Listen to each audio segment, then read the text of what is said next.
Despite the growing tensions in Ukraine, Egyptian authorities are preparing to resume grain importation from the European country to meet up local demands.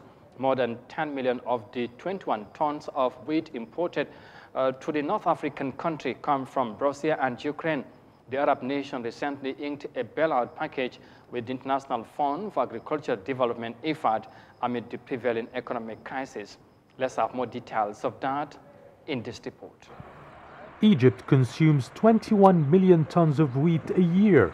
Over 12 million of the wheat is imported mainly from both Ukraine and Russia. But officials in Cairo have downplayed the impact of the recent breakdown of the UN-brokered grain deal between the two major suppliers. Up till now, the effect is not highly pronounced. There is a trend that it is going to be increased a little bit. But how much, it depends on the handling from the other sources. And as I said, the reserves up till now, we have more than 5 months reserves, which are very, very safe and very good. Egypt has just signed off a $2 billion loan from the International Fund for Agricultural Development to cover the hike in global commodity bills. Authorities have also adopted a strategy to ensure the availability of its strategic commodities. Egypt now imports from 22 nations without total dependence on Russia and Ukraine, as was the case before the crisis.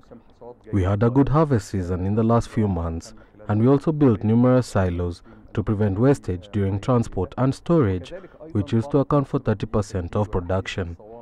All these measures are aimed at reducing risk. The government is also considering cultivating crops in African neighboring countries to be sent back to the local market. It is a good option because there are huge plots of arable land and it depends on rain rather than irrigation. Therefore, expenses are much lower as we already have scarce water resources. However, the results are for the medium and long term and not short term.